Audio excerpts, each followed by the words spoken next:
people of Earth. No, it's not Chris. It's Dez. Chris is on the Outer Banks, Outer Banking. It's your MTV refugee, peripheral visionary, and tour guide to the far side, Des Dickerson. And as always, I'm pleased and proud as punch to be here.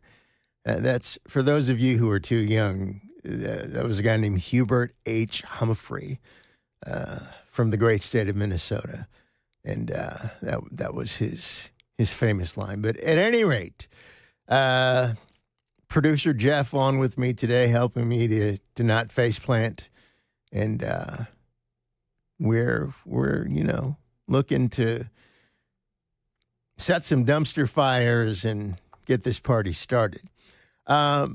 So first, as I always do, because I'm like the guy that comes off the bench, with the tearaway pants whenever somebody's on vacation. So I always like to kind of, set the ground rules and stripe the field. Because, some of you have listened to me faithfully whenever I'm on, and I greatly appreciate you. Others are like, who the heck is this guy? So here's the thing. Understand that the hour that we're in right now, it's not red versus blue. It's not right versus left. It's not conservative versus liberal. In fact, it's not even strictly right versus wrong anymore. We are living in the age of reality versus unreality. And it's so much more evident now. I mean, I've only been doing talk radio for a couple of years. And just in those couple of years, it's become more starkly evident that we're in the age of reality versus unreality than it was even a couple of years ago. So we've gone from different perspectives to different, galaxies. Now, at this point, we have a fully established and entrenched cohort on the left. The cabal between the press, the Democrat Party, and, various and sundry, leftists who have had the microphone for a long time. And we collectively, and I'm talking about those of us who are on the quote-unquote right, we refer to it as the woke, but I call it the unreality cohort. See, the unreality cohort reserves into itself the right to recreate reality in its own image and to redefine every aspect of life, both theirs and yours. They want to control the language of we the people in order to control the people. Hence, no, pronouns and this and that, and you aren't the boss of me. The unreality cohort are the tribe of it is if we say it is. But it ain't. See, a funny thing happened on the way to their presumed neo-progressive woke takeover. Millions of real Americans rose to their moment and reelected Donald John Trump. So clarity and common sense have made a comeback. See, they thought they could erase us by marginalizing and naming us. Every conservative and Republican and all those things are used as pejoratives. But see, they were wrong. And see, that's why I don't call myself a conservative. I'm a clear thinker. And every clear thinker adheres to conservative principles. But not every self-identified conservative is a clear thinker. So I'm on a mission to separate the clear thinkers from the Kool-Aid drinkers and to make America think again. Let the cartoon begin. All right. That's our signal. It's on now. So I'm going to get something started. I'm going to kind of pop the cork on something and, we'll roll to the break. But, last week, an innocent young Jewish couple planning to be married were murdered in cold blood by an anti-Semitic Hispanic from Chicago. Now, the killer Elias Rodriguez, after he gunned them down in cold blood, proceeded to gleefully chant, "Free, free Palestine." This underscores the rampant nature of pro-Palestinian hatred that's been unleashed in Western culture. Now, if you would have told me, I was going to say 10 years ago, but heck, 5 years ago, that this was going to take place and it was going to be so pervasive, I would have gone, man, you need to have your medication adjusted. But see, it's happened, and I call it the Palestinian infatuation. This insane phenomenon is endemic among Gen Z and late stage millennials, especially. We call those the cohort born from 1901 to 1927 who were shaped by the Great Depression and World War II. We call them the greatest generation. It's time we started calling Gen Z the dumbest generation. Now, let me make it clear. I'm not painting with a broad brush. You know, I have one son who's a millennial, but I have another son who is on the leading edge or somewhere in the Gen Z cohort. He's 11 years old. So, you know, I've raised a couple of great Gen Zs and millennials. But unfortunately, because we've been in the age where peer influence has eclipsed elder influence, you have a generation of the blind leading the blind. It's the shallowest generation in the history of Western civilization. Thanks to social media, it's 1 million miles wide, but it's 1 centimeter deep. It's a generation with access to more information. Think about this. A generation with access to more information in a matter of minutes than people literally accessed in their entire lives in the Middle Ages. We're exposed to more, primarily useless and or inaccurate information in just a matter of moments with our phones than people had in their entire lives. It's a generation that speaks without thinking and concludes without confirmation. So as a result, there's a whole lot of ready, fire, aim in their perspective. Their world is largely shaped by two things: unvetted social media and peer influence. And see, at the end of the day, those two things are indistinguishable from one another. It's truly the least informed generation in the history of the Republic. But they think they know everything. And I really believe part of the reason for this mistaken notion is the idea that college makes you of superior intellect, somehow by osmosis. Because, heck, you don't even have to have a degree yet.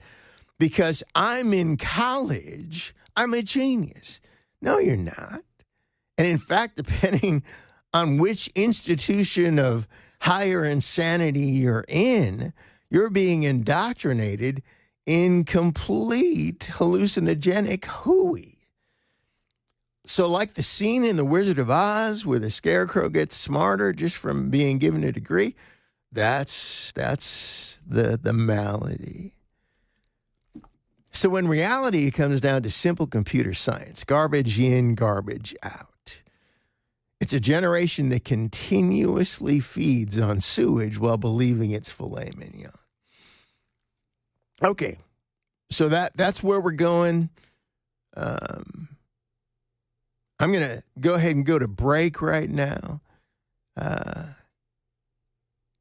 Let's do this. Let's get ready. Let's get ready to go boldly where no man has gone before. It's Des Dickerson on Super Talk 99.7 WTN. We'll be right back.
Up ahead, we have some breaking news out of the Supreme Court, a case that it has decided not to take up.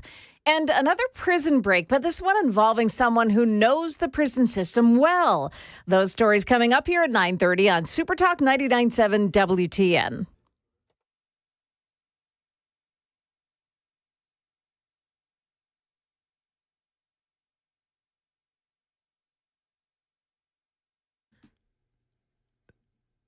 See, I just want to listen to this song. Oh, man. If you've ever seen Korn do this live, it's like, that moment where Jonathan says, "Are you ready?" It's like the whole place explodes. It's great. But at any rate, we've kind of established a narrative here this morning. And I want to read an article from the Jerusalem Post that kind of expands on our point. So, headline: Gen Z and the Intifada. Social media's role in shaping anti-Israel narratives. How TikTok and Instagram are shaping Gen Z's sympathy for Palestine and igniting campus protests. The confluence of online misinformation, pro-Palestinian groupthink activism, and protesting methods is igniting hatred against Israel and the Jews. Pro-Palestinian protests have reoccupied college campuses across the U.S. again, capturing headlines, saturating the calls to globalize the Intifada and end the occupation, which is a myth we'll attack later. These demonstrations have become common in major American universities and cities. Couldn't anybody say Harvard? The movement uses social media to amplify its messages and extend its reach to Gen Z students, and it is having a considerable effect on the campus climate. Now consider that hashtag Free Palestine is used in 35 million videos on TikTok and 11.1 million posts on Instagram, about 28 times more than hashtag Stand With Israel. Compared to previous generations, adults ages 18 to 29 are more likely to say their sympathies lie either entirely or mostly with the Palestinian people, and they have a more favorable opinion of them than Israel. Younger adults appear to be sympathizing with Palestinians over Israelis. They are more critical of Israel's reasons for fighting, really, defending themselves, and less critical of Hamas as compared to older adults. Hamas is a terrorist organization, which, by the way, the people of Gaza chose as their ruling governmental body. Meditate on that for a minute. At the heart of this shift is the younger generation's reliance on social media for news. With 78% of adults ages 18 to 29 surveyed, they indicated that at least sometimes they get their news from social media, almost double the rate for traditional media. About 6 out of 10 teens, 63%, and 6 out of 10 U.S. adults under 30 use TikTok, while around 4 out of 10 say they regularly get their news there, and that doubles the percentage from 2020. I mean, that's insane. TikTok is a joke. And when it first started getting traction, I was like, what? I mean, people are actually not only watching this garbage, but they're believing this garbage. It's gone from TikTok challenges to now it's the news. So, although some internet platforms are notorious for enabling the rampant spread of misinformation, young adults are nearly as likely to trust social media as national media outlets. Now, I don't trust them either, but come on, man. As dangerous as the lack of credible sourcing and information and misinformation online is, AI-generated bots and algorithms deepen Gen Z's infatuation with freeing Palestine. Designed to echo shallow social justice, some social media algorithms maintain the propaganda cycle, while some chatbots do it inadvertently. The lines between virtual indoctrination and physical action blur as online rhetoric translates more seamlessly into real behavior, as is the case in the shooting last week. The talking points from the internet then become parroted as catchy slogans and rhyming chants in real life. Crowds grow, and a protesting mob mimics online communities, exacerbating groupthink activism with a kafefi masked leader shouting slogans from a megaphone for the echoed response from the crowd. The hate speech of anti-Israel protests has instigated anti-Semitic incidents and increased the number of places where Jews feel unsafe since October 7, 2023. In addition to spewing genocidal chants urging for the destruction of Israel and those who inhabit it, protesters employ bullying tactics. Many students who support these protests also support illiberal protest strategies such as encampments, occupying buildings, and blocking students from moving freely on campus.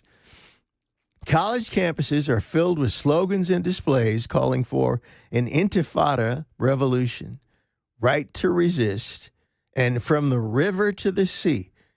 Man, if you really understand what that means, it's talking about wiping out Israel, wiping them out. All calls for violence against Israel and Israelis, veiled as cries of Palestinian support. Pro-Palestinian groups have even doxed the University of Florida's Hillel staff on social media, publishing photos and information about how to reach them, while comments on the post applaud these so-called protest efforts. They have utilized their social media platforms to organize protests against multiple Zionist guest speakers who have been visiting the university, even dedicated a post to labeling one a war criminal. The hypocrisy of advocating against violence, yet perpetuating it, is persistent in college campus movements. The percentage of students who said that they support pro-Palestinian protesters engaging in violent actions was similar to the percentage of those who said they were opposed to using violence to stop campus speech. The anti-Zionist selective vision is perversive among Gen Zers. Although hate incidents and crimes have spiked against Jews and Muslims, younger Americans are more likely to point to intensified Islamophobia than the escalated anti-Semitism that older adults are likely to see. So again, I didn't make this up. This is a real thing. So we're going to go to the news. Des Dickerson, 99.7 Super Talk. We're going to be right back.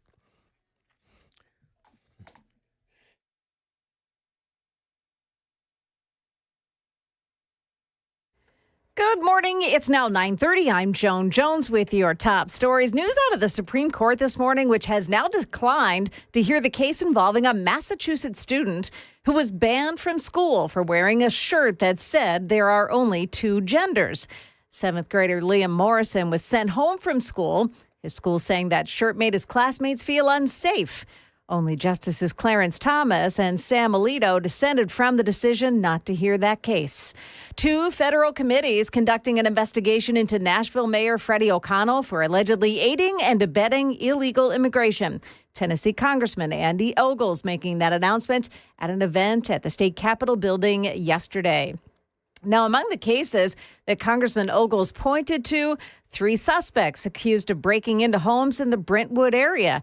Tennessee Highway Patrol tracked them down in their vehicle on Friday, and it turns out that all three are men from Chile in the country illegally and tied to burglaries in Tennessee, Missouri, and in California. In one robbery, the thieves broke in while a teenage girl was home alone. That was in Brentwood. She was not injured. The search is on for a former small-town police chief from Arkansas who escaped from prison on Sunday. Grant Hardin slipped away from prison Sunday afternoon. As a former police chief and constable, he may have insights into the methods being used to recapture him. Hardin was serving 30 years for murder and rape. Prison's not full of people who are all bad. It's full of a lot of people who just do bad things. Former prosecutor Nathan Smith says Hardin is different. He's a sociopath. And now he's on the loose. Jim Ryan, ABC News. Stocks are pointing up this morning. The Dow Jones Industrials are plus 474 right now. NASDAQ up 373. And the S&P 500 index, that's up 90 points.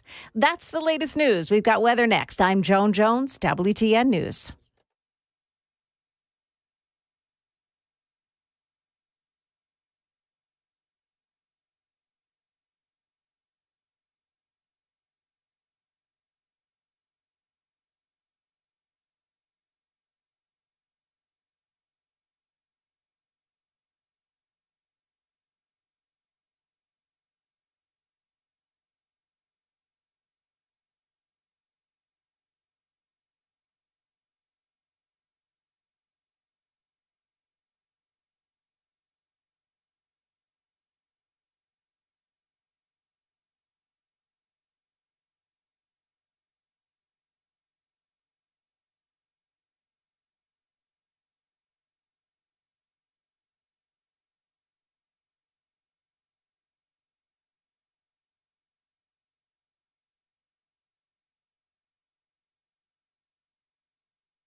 See, I'm a firm believer, and you can let that fade slowly. I'm a firm believer that cool bumper music makes the show cooler. But it's also like, pro athletes, always have pump up music.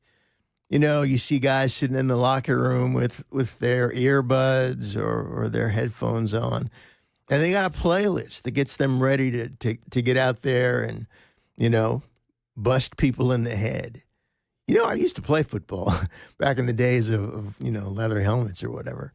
And there's nothing like that first hit. I loved being on, kickoff receiving and kickoff coverage teams, because that meant you were out on the field first. And after that first hit, after that first contact, man, the whole universe changes. I loved it. But at any rate, we're talking about the Palestinian infatuation. I'm going to wrap up the article from the Jerusalem Post.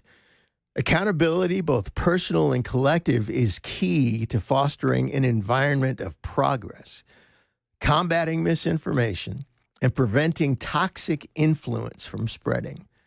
We cannot afford to take at face value what we see on social media, painted on a sign or shouted from a campus quad. Instead, we must better inform ourselves by looking beyond captions and infographics. True that. So, because we're in the age of, eat this, but don't worry about what it is, information consumption, people have fallen prey to the chief lie of the cohort. I said it earlier.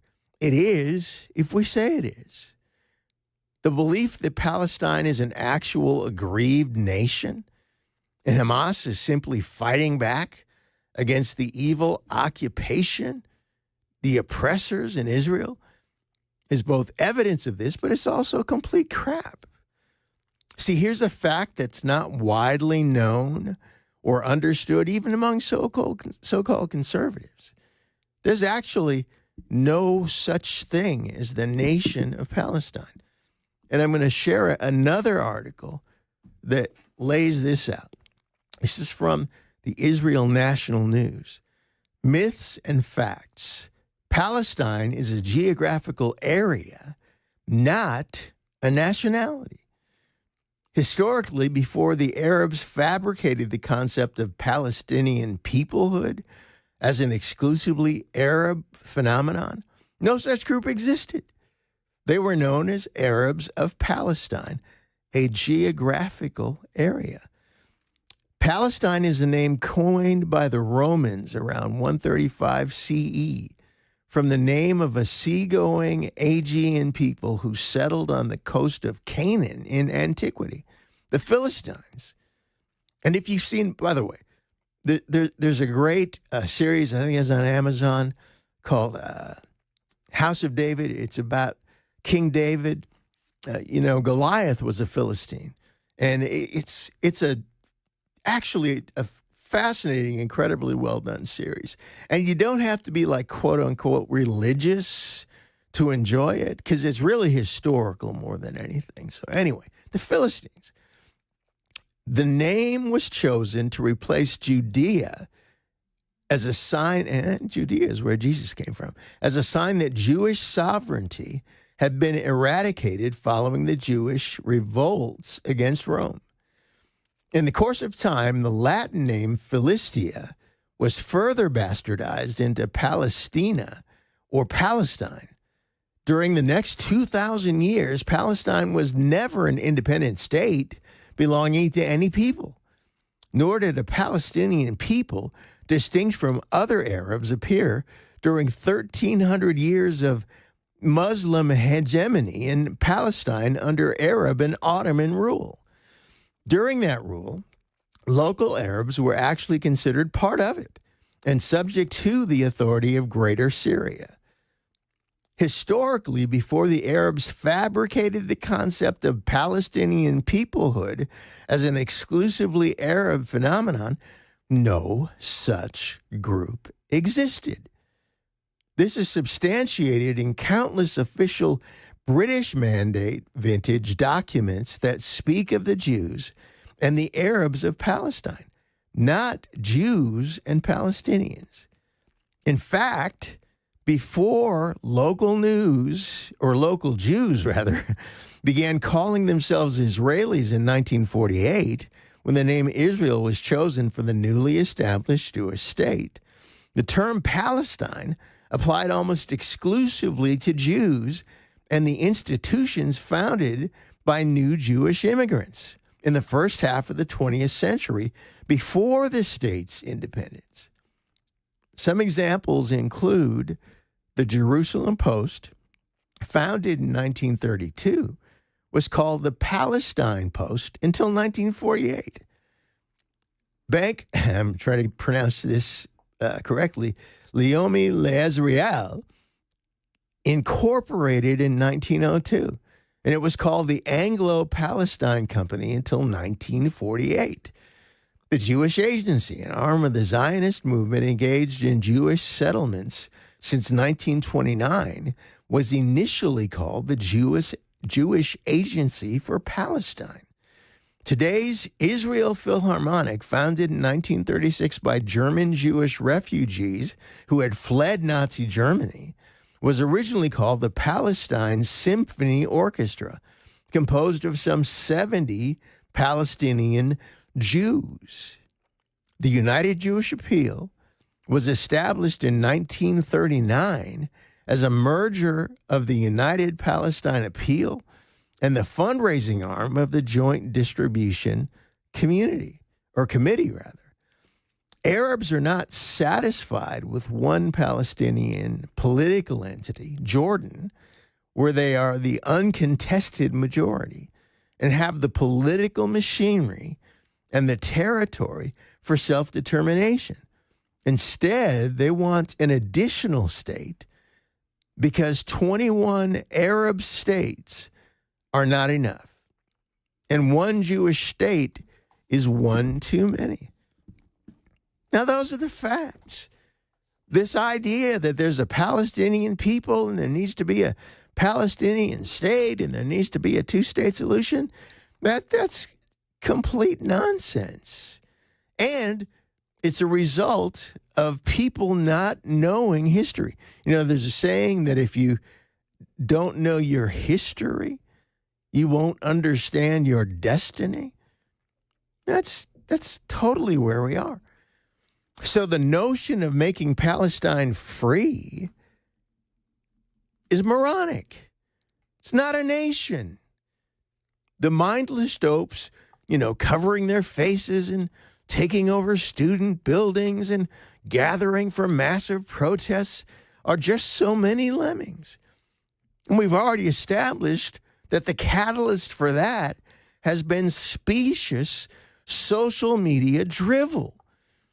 See, facts are pesky things.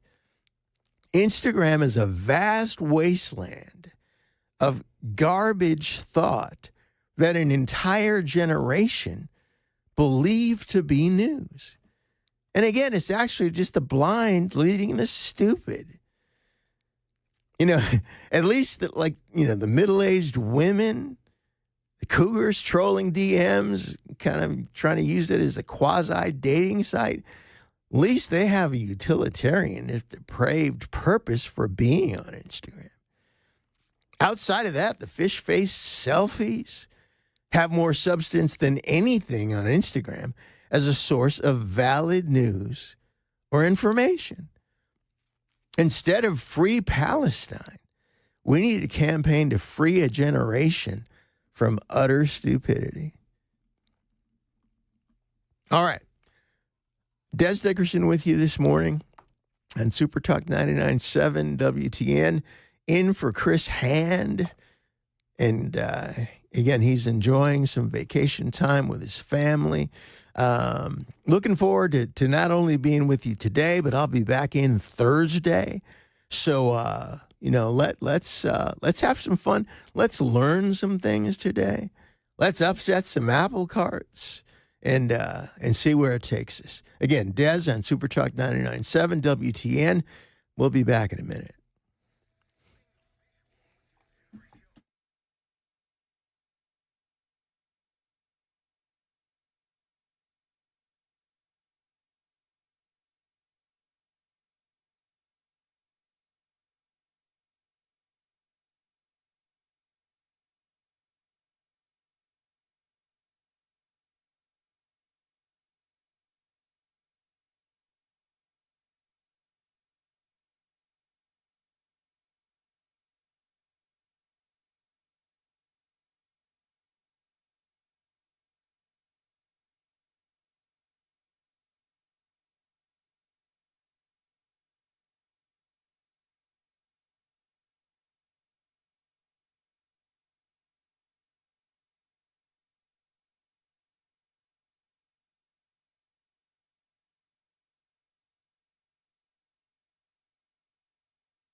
Up ahead here on Super Talk 99.7 WTN, President Trump turns the screws on Harvard, and also a sting operation that scooped up a former NFL player.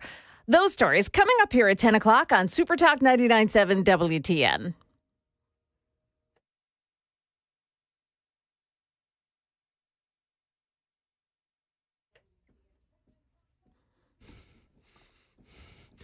Yeah, one of the greatest geniuses of 20th century pop music, Sly Stone, who at one point, someone found him like living in a van.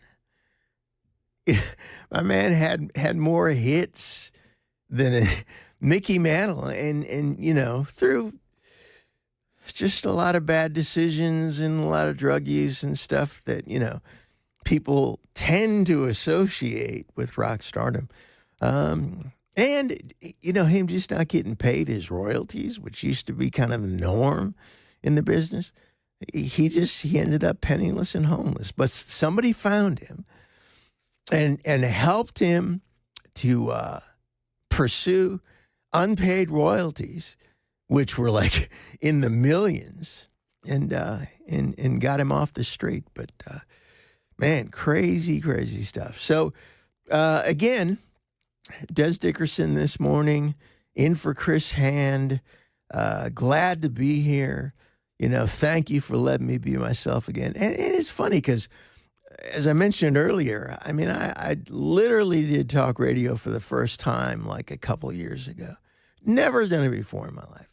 But it was similar to the feeling that I had when I first started playing guitar as like a 14-year-old kid, strapped that thing on, and it just felt like I'd done it all my life. And that was kind of the way that I felt that very first show that I ever did. So I am, humbled and delighted to have the opportunity that I have here. I thank the folks at WTN for rolling the dice. Hey, let's see if the guitar player can do this talk show thing.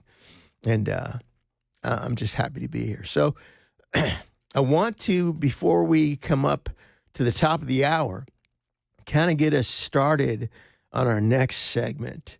And we're going to talk about that enduring leftist delusion of the insurrection.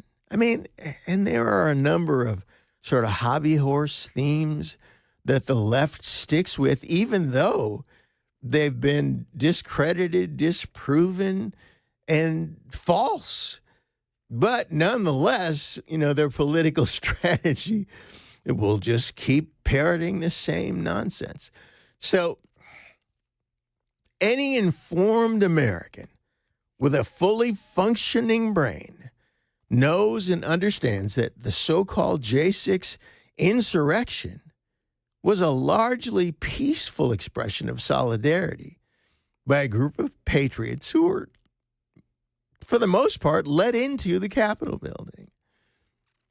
Like so many of the left's enduring fallacies, Russia collusion, Trump is a Nazi, Elon's enriching himself through Doge, whatever, they continue to ignore reality and rehash unreality. Remember, reality versus unreality, with their utterly false J6 narrative.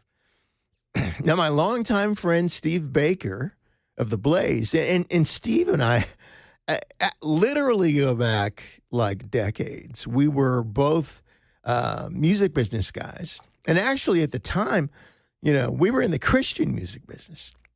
Steve managed this. It was an ambitious effort. It was like a Christian venue that was actually cool. It was in Minneapolis. It wasn't one of those stupid sort of coffee house things. But, it was a launching pad for a lot of Christian bands. Some of you who are, into that space may remember a band called PFR. Well, they broke out of that venue. But anyway, Steve and I have known each other for years. So now he's an investigative reporter with the Blaze. He's done more to expose the true story of January 6th while exposing the egregious lies of the press and politicians than anybody for over the last year. Now, if you're not familiar with Steve, you can search his excellent and exhaustive uncovering of the truth about January 6th on the Blaze. There are numerous articles, and you can you can Google, but here's the thing. You're until you get to like the third page of search results, you're not going to get anything reliable. And if you don't understand this, man, this is something that I've known for 10 years. The algorithms and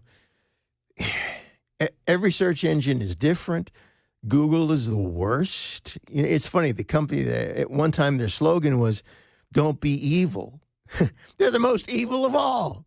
But at any rate, you can do that. The Blaze has a great docuseries called "The Truth About January 6th." We'll talk some more about this. We're going to continue. Des Dickerson with you. Freak Out Friday.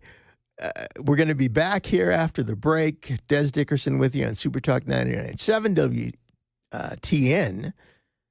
Be right back.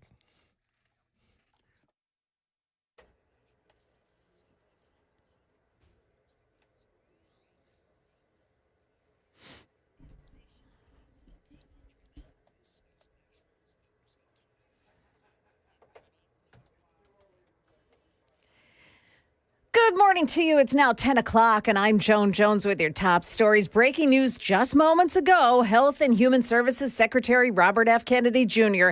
has just announced the CDC will no longer recommend routine COVID shots for healthy children and pregnant women. Any new COVID shots for healthy kids and adults will need to go through lengthy placebo-controlled clinical trials before they can get approved. Big changes coming for substitute teachers in Metro Nashville Public Schools. Starting in the next school year, the district will phase out traditional day-to-day substitute teaching roles in favor of a full-time model. That means substitutes are permanent and assigned to specific schools. The school board says that'll improve absence coverage and student support. Former New York Democrat Congressman Charlie Rangel has died. He was a founding member of the Congressional Black Caucus. Rangel served in Congress for 46 years. In 2010, he was censured on the House floor after an investigation found he failed to pay taxes on a rental home in the Dominican Republic, understated his assets by the hundreds of thousands of dollars on financial disclosure forms, and solicited donations from corporations that had business before his committee. The Trump administration wants to cut all remaining ties to Harvard University. Just days after a federal judge blocked the Trump administration's ban on international students at Harvard, the president is now threatening to take away $3 billion in grants. He says he wants to redirect this money to trade schools, though he hasn't explained exactly how that would work. That's ABC's Mary Bruce. President Trump actually said he will ask federal agencies to end any contracts with the university as a standoff over Harvard's refusal to address anti-Semitism continues. In Florida, police staged Operation Fool Around and Find Out, arresting 255 suspected human traffickers, child sex predators, and 36 illegal immigrants. 26 of them had not checked in with federal authorities, making them untraceable until this operation. Others included a medical doctor, an executive from the American Red Cross, active and retired military personnel, and a former NFL player, Adarius Taylor, who had played for the Carolina Panthers, Tampa Bay, and the Cleveland Browns. A rescue at Rock Island State Park yesterday. First responders helping to rescue a group of 9 people who found themselves trapped in rising waters at the bottom of the Twin Falls. To help in that rescue, Tennessee Valley authorities shut the gates of the dam, and that allowed rescuers to create a rope system to help those stranded walk out safely. That's the latest news. We've got your weather up next. I'm Joan Jones, WTN News.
Oh, yeah.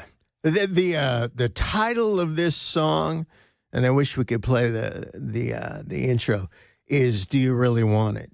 And that's, that's the call to action for every clear thinker and every self-identified conservative. Do we really want it? And I got to say, after this last election, it really looks like there's a bunch of us that do. We finally got tired of being used as throw rugs. And, we the people have stood up. So, but let's not stop here. Let's keep going. I wanted to mention, because I'm on WTN here sporadically, to say the least. Now, this time of year when folks, want to take time off, I come in and sit in for a variety of folks and do the show. But in between times, you can find me at the Facebook page, Des Dickerson is Based. And actually, if you go to the page, our little logo actually says Des Dickerson is Biased. And, the I is crossed out, a little play on words. And, a couple of years ago, Based was like that. That was like a thing. And people understood. But if you go to the page, it breaks all that down. But that way, you can follow me, you can stay in touch, you can like the page, follow.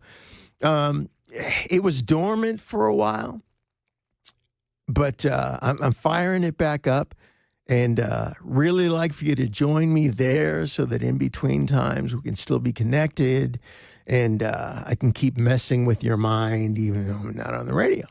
All right. So we started talking about, the leftist delusion of the insurrection, and that they just, stay with this hobby horse. The latest sort of neo-progressive imbecile politician to emerge from the sewer that is the modern Democrat Party is a 28-year-old second-term Democrat congressman who represents Florida's 10th congressional district in the House of Representatives. And his name is Alejandro, I like saying that, Alejandro Frost. Like so many of his Democrat Party colleagues, he's a walking dumpster fire of long discredited and disproven leftist garbage. It's interesting how, the young bucks trying to come up and break through, what do they use? They just rehash the same stuff, and and he's the latest in a long line. So, like all the headline chasers in his party, I was going to use another word, but I decided at the last second to clean it up. He's looking to get attention. In his case, by attacking, and this is just despicable, attacking the slain veteran and patriot Ashley Babbitt. He recycles the idiotic claim that Babbitt was a domestic terrorist who attempted to overthrow our government via a violent insurrection at our nation's capital. Now, he further feigns outrage over the recent settlement of a $30 million wrongful death lawsuit that was brought by Judicial Watch on behalf of her husband, Aaron Babbitt of San Diego, and his wife's estate. So I want to share with you an article from The Blaze that goes into greater detail here. Florida Democrat U.S. Rep. Maxwell Frost claims the Air Force veteran attempted to overthrow our government on January 6th. Haven't heard that before. A 28-year-old second-term Democrat congressman from Florida launched the latest Democrat attack on Ashley Babbitt May 19th, calling the late 14-year Air Force veteran a domestic terrorist who attempted to overthrow our government at the U.S. Capitol on January 6th. 2023. Maxwell Alejandro Frost, who represents, as I already told you, the 10th Congressional District, posted his statement on X. He was responding to an article in Rolling Stone on the alleged settlement of a $30 million wrongful death lawsuit brought by Judicial Watch on behalf of Aaron Babbitt. Quote, Ashley Babbitt was a domestic terrorist who attempted to overthrow our government via a violent insurrection at our nation's capital. Now, I'm not the first person to bring this up, but, you had the Summer of Love in my hometown, Minneapolis, where they literally set the city on fire. There are parts of, and that used to be like a wonderful part of town. There's a section called Dinkytown that kind of borders on the part of town that saw the greatest, destruction and devastation and violence. It was a great part of town. It's where I hung out all the time when I went back home, and but the People's Republic of Minnesota, things like that happened. So that was an insurrection. It was rioting. But as you know, the folks on CNN and some of the other dopes called it, well, these are mainly peaceful demonstrations. But so people entering the Capitol, and again, for the most part, they were let in the building. That is an insurrection. People went to jail for years, some in solitary confinement, treated like Gitmo detainees. And, thank goodness, when Trump got reelected, he pardoned a bunch of folks that never should have been, incarcerated or convicted in the first place. One of them being my friend Steve Baker, who they tried to perp walk. And who actually pled guilty to some bogus charges at one point, because what they did was they used that strategy where we're going to put you in prison if you don't just cop to this lesser charge. So Steve was one of the people who was actually pardoned by President Trump, which is as it should be. So Frost's description was reminiscent of a controversial FBI domestic terrorism symbols guide produced by, guess who, the Biden administration, which claimed militia violent extremists considered Babbitt a martyr. Well, and she is. The Rolling Stone article repeated factual errors from the original Washington Post piece that disclosed the alleged settlement at less than $5 million. That figure has not been confirmed, as the agreement is not yet final, attorneys said. They got the other $25 million. Just kidding. According to the Post, about a third of the settlement will go to attorney's fees. Well, I wasn't kidding. And compensation for the involved conservative groups, including Judicial Watch, Rolling Stone wrote.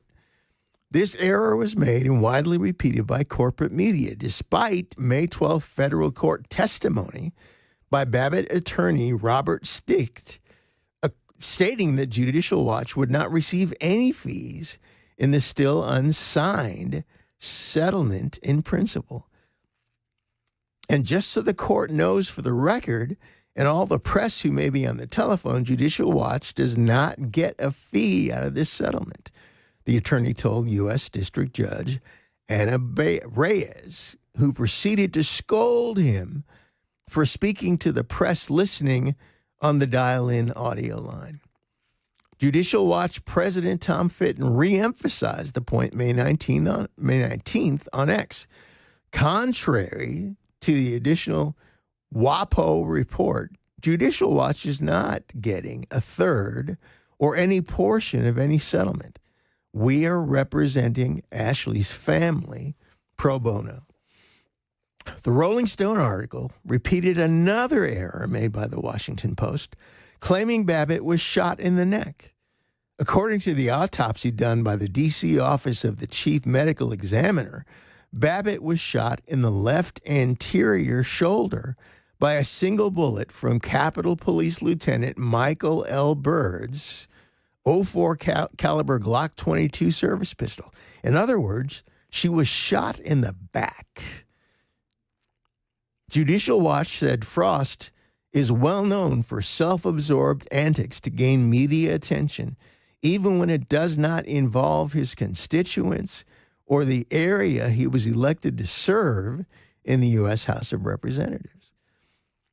Most recently, Frost traveled to El Salvador. There's probably some kind of special fare to El Salvador at this point, but he recently traveled to El Salvador seeking the release of the deported illegal alien, Kilmar Abrego Garcia, an alleged member of the violent Mara Salvatrucha MS-13 gang, whom U.S. law enforcement is tied to human trafficking. And I don't know if you've ever heard like the soundbite. There's a clip of him being pulled over actually here in Tennessee where the officer was deeply suspicious that he was involved in trafficking activities at that very moment, because there was like this car full of teenage girls or something. Garcia's wife filed a restraining order against him for punching and scratching her and ripping off her shirt, according to Prince George's County, Maryland court records. In his nascent political career, Frost worked on the failed 2016 presidential campaign of Hillary Rodham Clinton, then went to work for Socialist Vermont U.S. Senator Bernie Sanders, and later worked for the American Civil Liberties Union. Frost was 25 when first elected to the House, representing parts of Orange County, Florida, around Orlando. As word emerged of a possible settlement in the wrongful death lawsuit, the knives came out against Babbitt from the left. Retiring Capitol Police Chief J. Thomas Manger circulated a statement May 2nd on department letterhead, stating he was extremely disappointed and, quote, completely disagrees with the U.S. Department of Justice decision to settle the civil suit. He describes Babbitt as a woman who attacked the U.S. Capitol. Disgraced former Capitol Police officer Harry Dunn stepped up the political rhetoric, opining on his 190,000 subscriber Substack that Babbitt chanted about hanging then Vice President Mike Pence. He said she was not a hero, but an insurrectionist. And again, all of this is fabricated nonsense. There is no evidence that Babbitt had anything to do with chants about the vice president, according to video analysis of Babbitt's path to the Capitol and up to the House entrance. I didn't get a settlement. I didn't get a bonus, Dunn complained on Substack.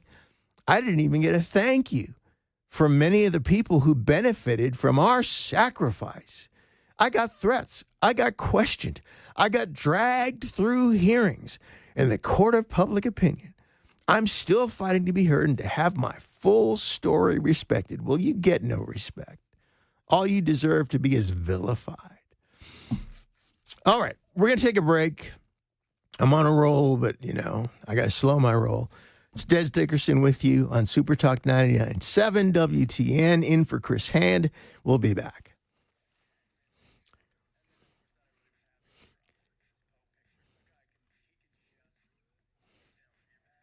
Weather can change in an instant, and you need to be prepared for any outcome. That's why Generator Supercenter of Nashville will help keep your family safe and connected. We make buying a backup generator simple and easy, with financing options available, free in-home estimate, turnkey installations, no worry warranty, and most importantly, the monitoring and service of your fully installed generator. Come see us at our location in Nashville or visit us online. Generator Supercenter of Nashville. We serve all Middle Tennessee.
Another one of President Trump's executive orders being challenged in federal court.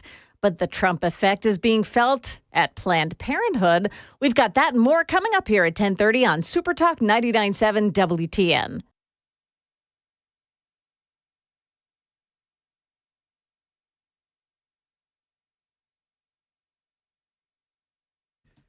Another executive order being challenged.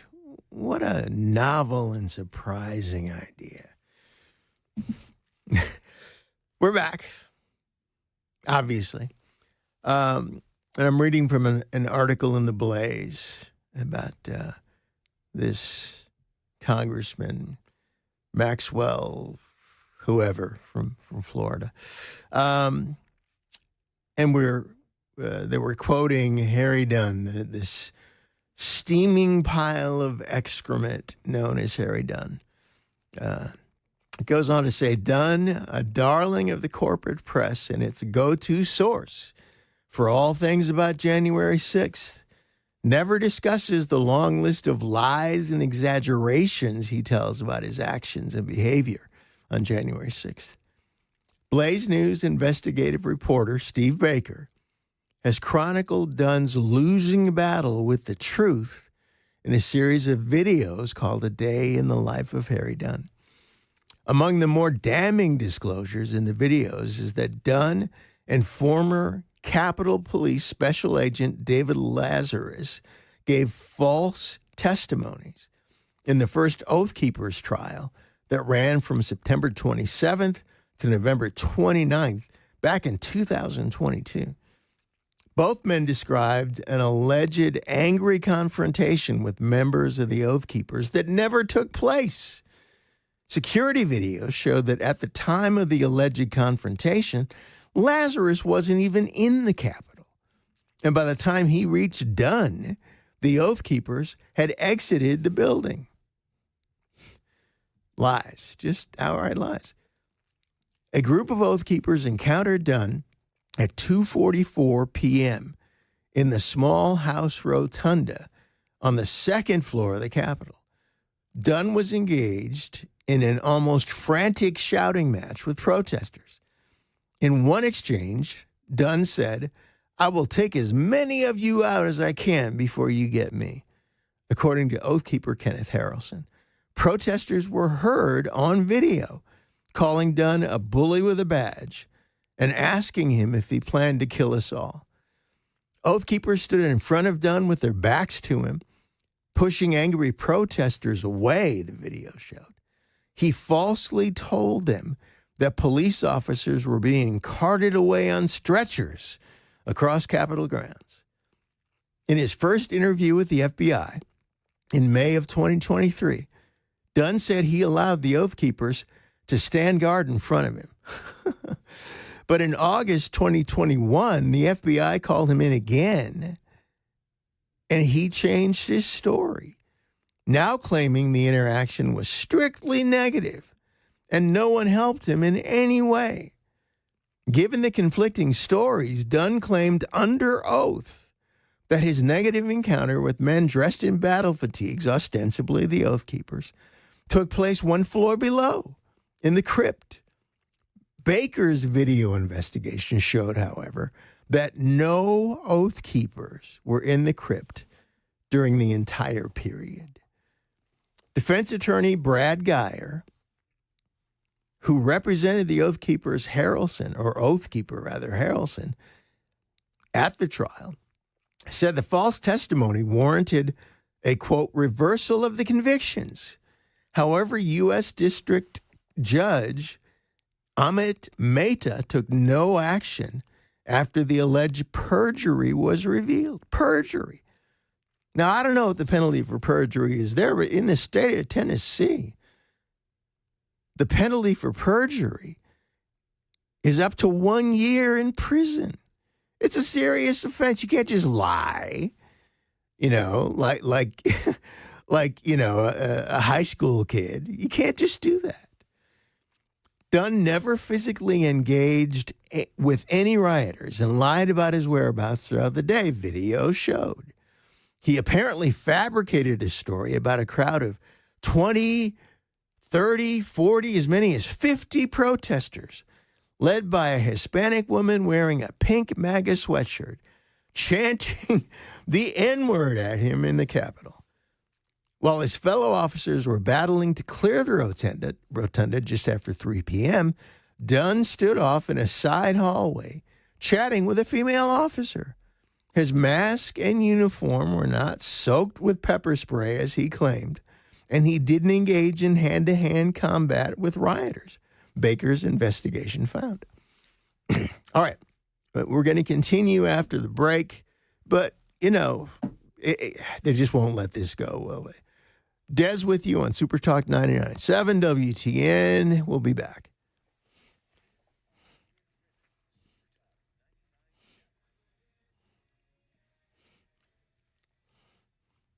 .30 now, I'm Joan Jones with your top stories. Breaking this morning, National Public Radio and 3 Colorado public radio stations are suing the Trump administration over President Trump's orders seeking to defund public radio. PBS says the executive order violates the First Amendment's protections for freedom of speech and freedom of the press.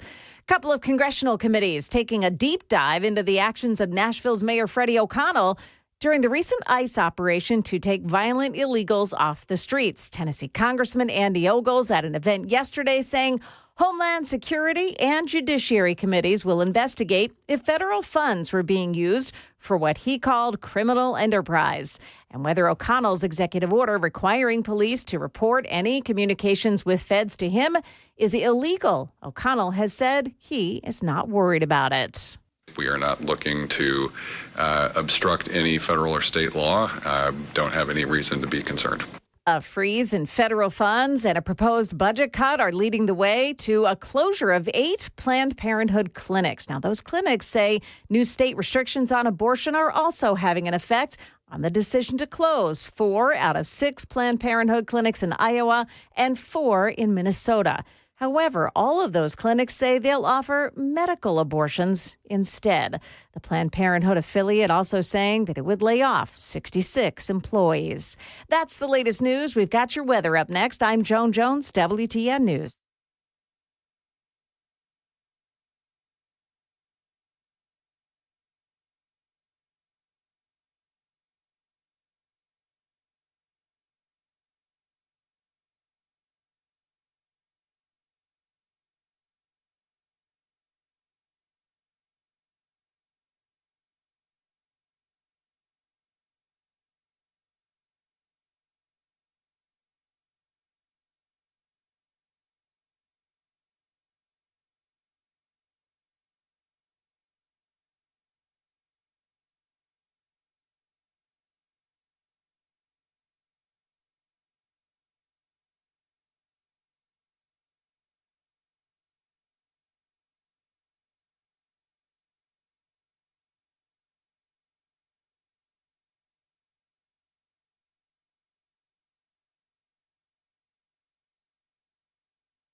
the great Larry Graham on bass. Larry is actually a friend of mine. One of the most surreal moments of my life and my sort of former career as an accidental rock star was, we were doing some, Prince and the Revolution, like reunion shows at First Avenue back in 2016 when he passed. And man, a lot of people, came out. People like Questlove. Quest actually did like a DJ set after we played, and but Larry was one of the people that was there because Larry and Prince had become, good friends. So we're in the dressing room between shows, and we just kind of started spontaneously, like just singing some songs. And there was one point where we just did, If You Want Me to Stay. And, as we're singing, it's just a moment and we're just having fun. But there was a point where it hit me, dude, I am singing If You Want Me to Stay with Larry Graham right now. And it was just one of those Forrest Gump things, And I had a lot of those over the years. But anyway, before we jump back in to our Blaze article, I also want to just comment real quick on the NPR story. Their hubris and entitlement never ceases to amaze me. I don't know if you saw like the congressional hearings where, they questioned this woman who's the head of NPR. I mean, unbelievable, just unbelievable. She got caught in lie after lie, but just arrogant, just sort of East Coast elite arrogant. But at any rate, this idea that somehow NPR can invalidate an executive order based on a claim of First Amendment protection. An organization is not protected by the First Amendment, its existence, if the executive order defunds and shuts down NPR. That's not a violation of their First Amendment rights. That's a valid action of the executive branch. First Amendment. So anyway, the cartoon continues. All right. Back to the story in the Blaze.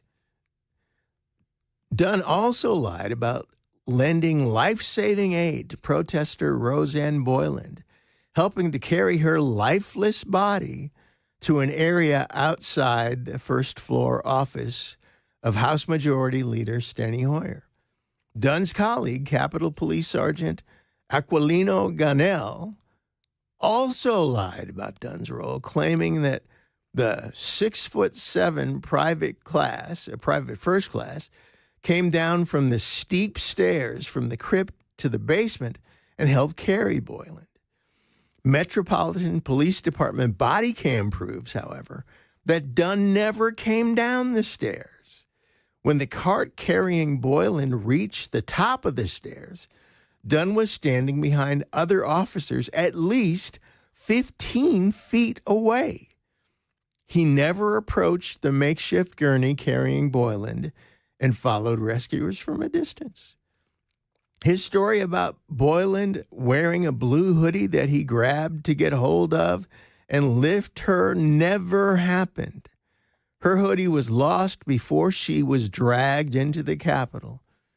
During the extensive life-saving efforts by Capitol Police Officer Connor Rhodes, U.S. Park Police medics, and MPD officers, Boyland was mostly topless as officers performed CPR and applied automated defibrillator shock pads.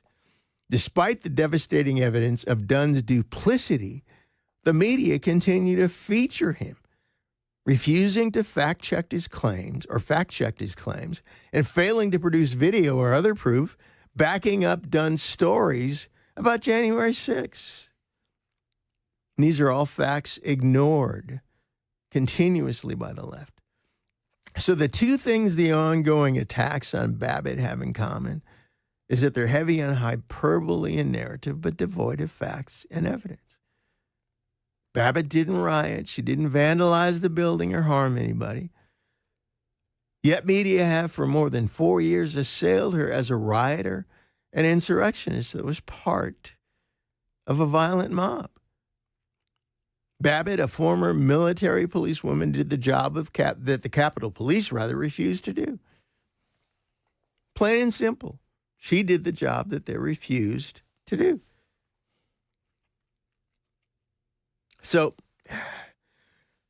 this congressman, Maxwell Frost, he, like those in his party who have taken this hackneyed tack in the past, his claims are heavy on hyperbole and false narrative, but devoid of facts and evidence. Again, Babbitt did not riot. She did not vandalize the building or harm anyone. Yet they keep claiming, they keep defaming her more than 4 years after the fact that she was a rioter and an insurrectionist who was part of a violent mob. But close examination of security video, body cam video, and footage shot by journalists and bystanders, Steve Baker being one of those journalists, shows that Babbitt tried to prevent and stop rioting that broke out in the hallway outside the Speaker's lobby. And again, she did the job the Capitol Police weren't doing. Most notably, she grabbed rioter Zachary Allen, spun him around, and punched him in the face. That put an end to his spree of chaos as she jumped up into the broken out side light window and then was immediately shot to death by Lieutenant Michael Byrd in the back. Allen has admitted it was his intent to climb into the window himself and that Babbitt's action saved his life at the cost of her own. Instead of being hailed as the hero she was, Ashley Babbitt continues to be smeared and vilified by the despicable lowlife liars on the left as an insurrectionist and domestic terrorist. So, look, I realize that what I'm about to say is actually theological error, but there should be a special place in hell for the politicians and so-called journalists who have perpetuated this heinous lie. Ashley Babbitt was a hero, and she deserves to be hailed as a hero. But it's the unreality cohort. The people of it is if we say it is. And as long as they have that megaphone known as ABC and NBCBS and dopes in Congress, the names, you know the names, AOC and on and on and on. As long as those people have anybody stupid enough to listen to them, they'll continue to just parrot the same stuff over and over again. Because they got nothing else. They got no ideas. They got no platform. They got no vision. All they have is a rehash of lies and stupidity. That's all they have. All right. We're going to take another break. It's Des with you again today on Super Talk 99.7 WTN. In for Chris Hand. We'll be right back.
The Trump administration and Harvard, they're still duking it out, and the latest consumer confidence numbers are in. We'll have those stories and more coming up at 11 on Super Talk 99.7 WTN.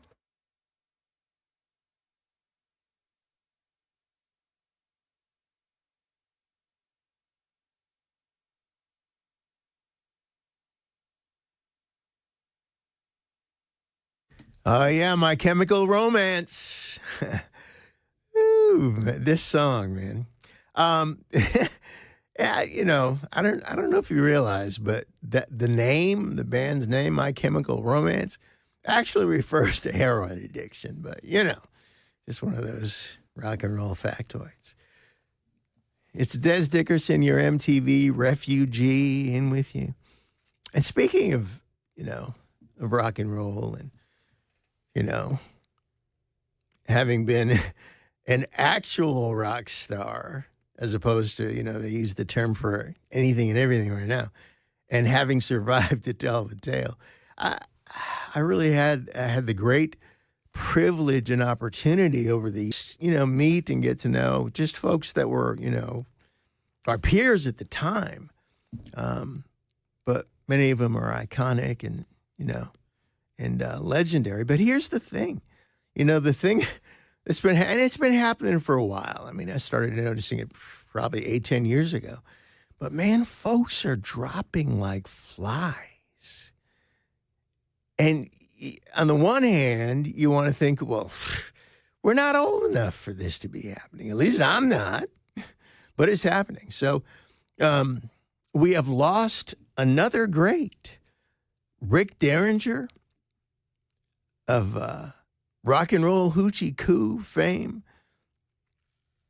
passed away. I believe it was yesterday.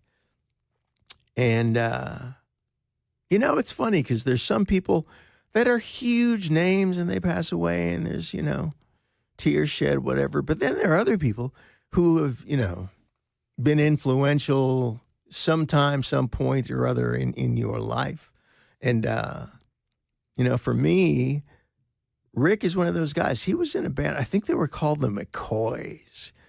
And they had a hit called Hang On Sloopy a million years ago. And then he went on later on to, he actually was with a guy named Edgar Winter, best known for the instrumental hit Frankenstein and Free Ride.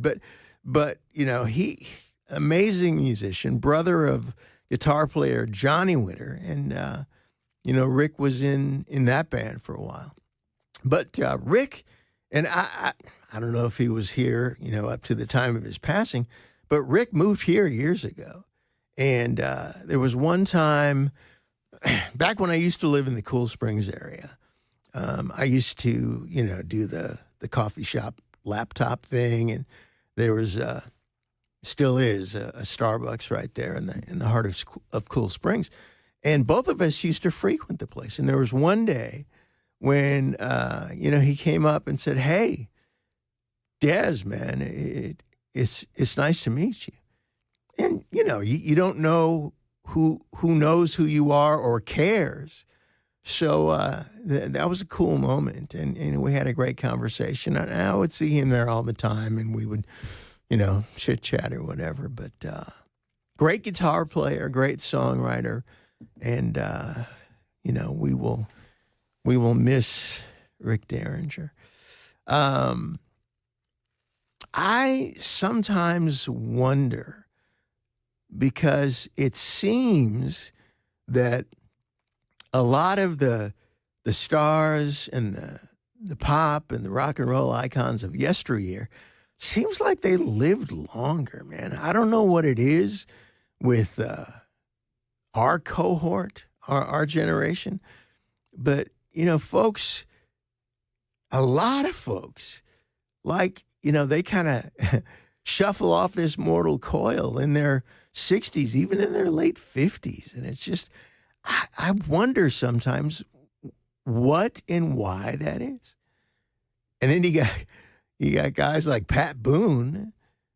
That dude, I think he personally was a friend of Julius Caesar. Dude's been around forever. And by the way, another cat that I've had the pleasure of meeting and having a great conversation with a number of years back. You know, Pat, at least back then, was a huge hip-hop fan and actually just talked extensively about Tupac. He was way into Tupac. Pat Boone, ladies and gentlemen, was into Tupac. And you see that a lot where, you know, people who are known for one style of music are fans of another style. He also did a metal record, like a metal cover song record called In a Metal Mood. Great guy, cool guy. But at any rate, I don't know why this is, you know, that folks in our generation just, they don't live as long. And, you know, there could be a lot of reasons for that. You know, people, the conspiracy theorists and, you know, the black helicopter crowd, you know, are going to want to say that it's, you know, because of the aluminum in the deodorant we used. Right? And, you know, frankly, I don't know. All I know is the rock stars of my generation seem to be dying younger than our predecessors.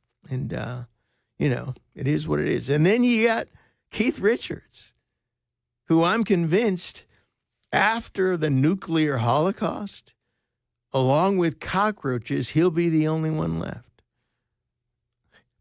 We opened for the Stones back in the early 80s.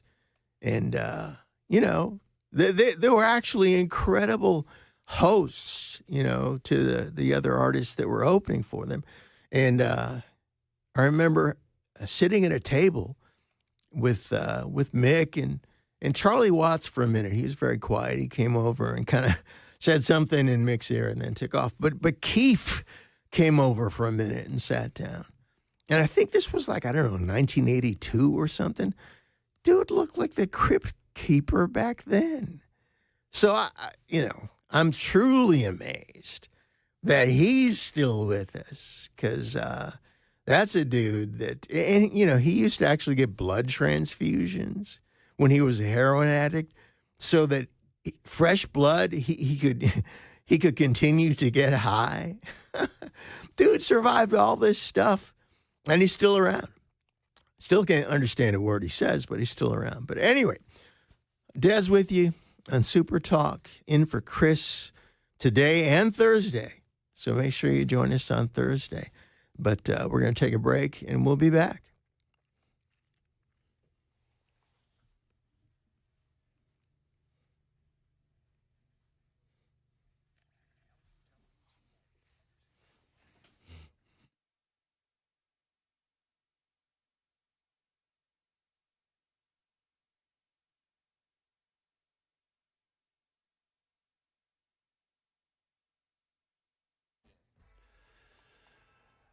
Good morning. We are coming up on 11 a.m. I'm Jay Harper in for Ken Weaver. So Ken Weaver fans, don't freak out. He'll be back next week. I've got your top stories, and we'll have a full forecast here in just a few minutes.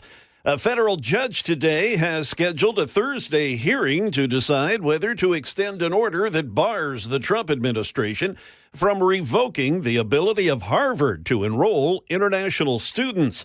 And the Trump administration, they're taking another step to go after Harvard and federal funding. The General Services Administration today is expected to send a letter to all federal agencies asking them to identify any contracts with Harvard and whether they can be canceled or redirected. That's according to a senior Trump administration official. It's the latest round in the president's actions against Harvard, which hasn't complied with the administration's demands over providing data on its international students. President Trump announced over the weekend he's considering shifting $3 billion away from Harvard to trade schools. Harvard filed a lawsuit against the administration last week over an order that prevented the school from admitting international students.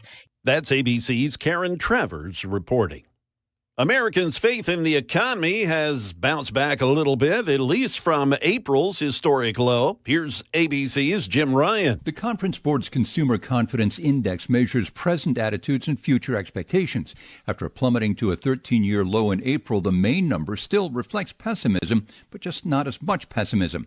Analysts say consumers are feeling at least slightly better about business conditions and their own future income prospects. Back here in Nashville, big changes coming for substitute teachers in Metro Nashville Public Schools. Starting in this next school year, the district will phase out traditional day-to-day substitute teaching roles in favor of a full-time model. That means substitutes are permanent and assigned to specific schools. The school board says that'll improve absence coverage and student support. That is the latest news. We've got weather on the way. I'm Jay Harper, WTN News.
I just had to let that play for a minute.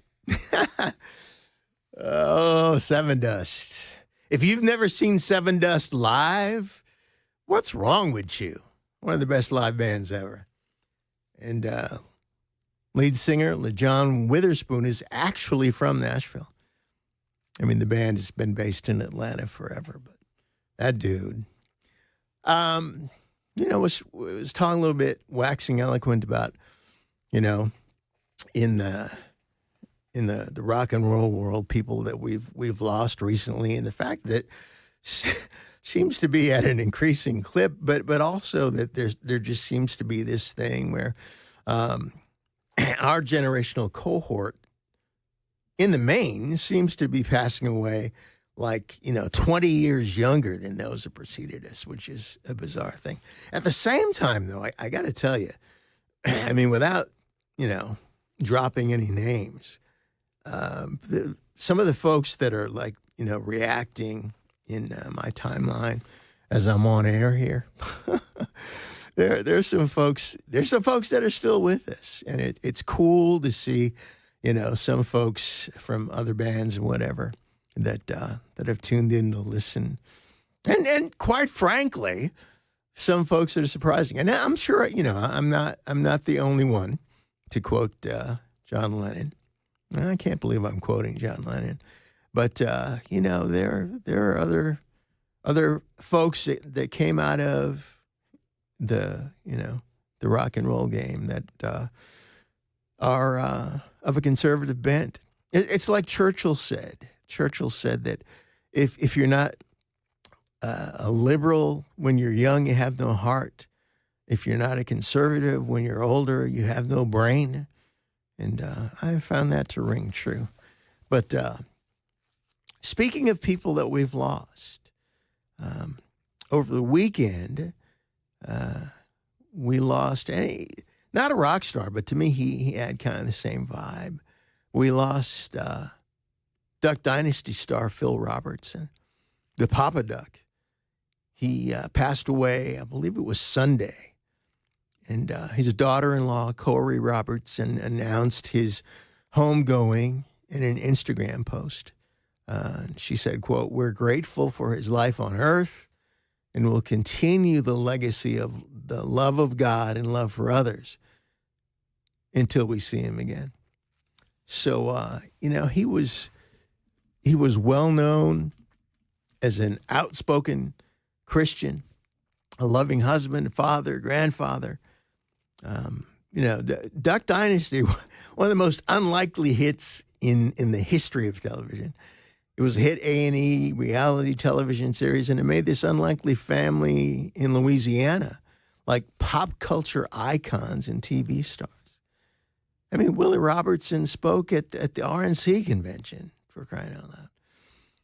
So, my family and I, this is my, my Forrest Gump, like, name-dropping show, I guess. But my family and I met he and his wife, Miss Kay, at a book signing at Sam's Club here in Franklin several years ago. Sweet and welcoming people, especially Miss Kay, just like she is on TV. Although it's pretty evident Phil wasn't especially excited about, doing a book signing.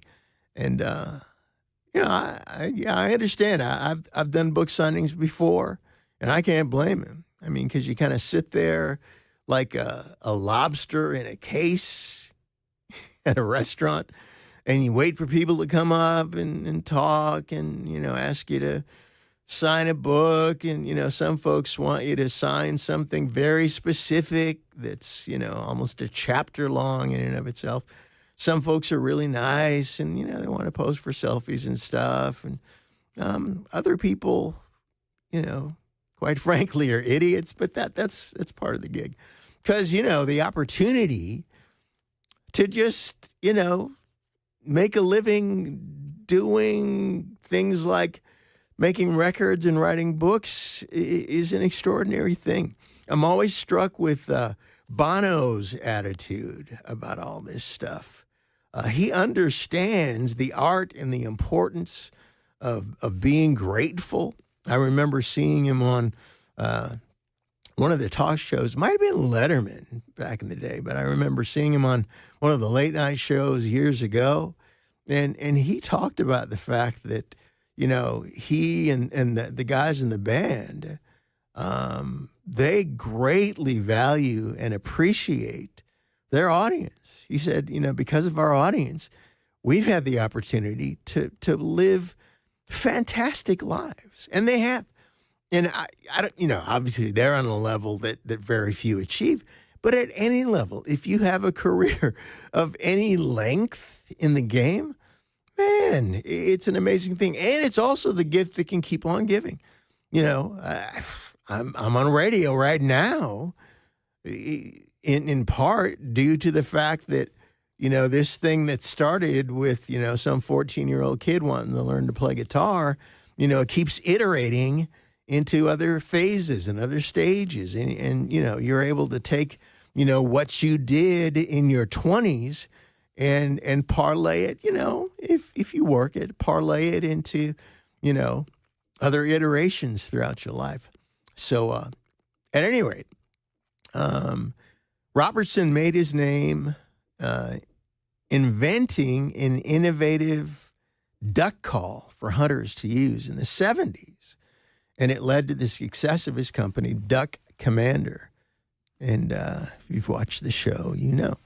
So he preferred to let his sons, his grandchildren, his in-law, daughters-in-law, and his employees to drive the show and the brand while he did the things he loved. He loved to hang out with his beloved wife there in their rural home.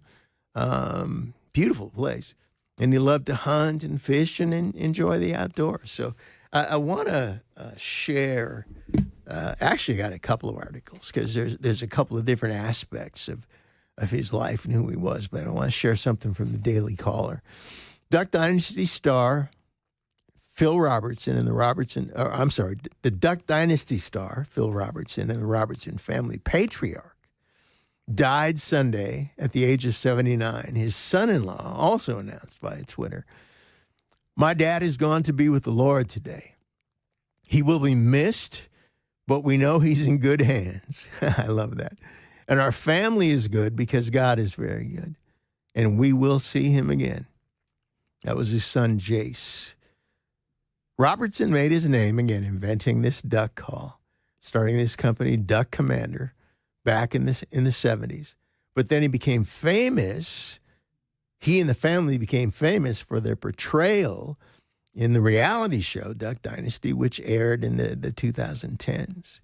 So here's the thing, though. In his youth, Robertson was a standout athlete. I'm going to go into that in much greater depth here later on, probably after the break. He started at quarterback for Louisiana Tech in college for 2 seasons, playing ahead of NFL legend and Super Bowl champion Terry Bradshaw in the 60s. A devout Christian, Robertson became known for a strong faith and entered the fray of politics, endorsing numerous Republican candidates in recent years, including President Donald Trump. In 2015, he spoke at CPAC and received the Breitbart Defender of the First Amendment Award. He remained politically active in the years that followed. As I understand it, he began to develop symptoms of Alzheimer's a number of years ago, and I'm assuming that was at least one of the factors that contributed to his passing. But Phil Robertson, and again, it's an amazing thing that you can, start out playing football and end up inventing something as innocuous as a duck call and that lead to, building a successful company. And I think that it was Willie Robertson who was kind of the driving force and the mastermind behind, making the connect and convincing somebody that a reality show about, some dudes that live in the woods in Louisiana, that it would be a hit. And it was. I remember the first time watching the show, back then, my wife and I just kind of stumbled across it. And there was just something that was so endearing about the characters. They were just so down to earth and real. But at the same time, they understood how to make compelling television. They're not bumpkins. They're smart guys. So, we kind of stumbled onto it early on. And it became a phenomenon. There's no other way to describe it. So we're going to take a break. I want to talk some more. I want to talk about this other side of Phil Robertson and his past and his career, because honestly, I find it the most intriguing part of his story. But it's Des Dickerson with you, in for Chris Hand on Super Talk 99.7 WCN. We're in the third hour. Man, it went fast. I remember the first time I did a radio show, 3 hours, dude. It felt like forever. But now, it's in football, the game slows down. I think in radio, the game speeds up. But at any rate, I'm glad to be here. We're going to take a break. We'll be right back.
Well, by now you've figured out whether or not you're ready. Because if you're not, it's too late. Talk 99.7, your MTV refugee. your tour guide to the far side. And as usual, having a great time. Been talking about Phil Robertson, and I'm going to go back to some things about Phil here in a minute. But I am always amazed, again, at sort of the DNA of fame and the algorithms of, going from nothing to something, from being nobody to somebody. And just thankful for its sort of outworking in my own life. And whatever you do, if you're, out there driving a truck right now, I mean, whatever you do, you are necessary and essential. I talked about this the other day on radio, but I have long appreciated the fact that there are people who are made and wired, and, I'm a believer, so I believe that there is intelligent design by a divine creator, and he's very purposeful about making sure that there are enough parts to keep the whole thing running. So there are people that just love doing something that you wouldn't do at gunpoint. You know what I mean? And the thing I always, I just recently quit. I was an adjunct professor at one of the local universities for several years. But I've always taught young people, taught my own kids, find out what you are and then go do what you are. Find out what you are. Get a handle on that above all else, and then go do what you are. Because the whole idea of, when you're in high school or something, do some research and figure out something that you can make a good living and maybe halfway enjoy it. I think that's bogus. And I think we've misled generations of young people with that myth. No. Find out what you are and then go do what you are. All right. So we're talking about Phil Robertson, who passed away on Sunday. My favorite Phil Robertson fact was just kind of a drive-by in the story that I shared with you a little bit ago.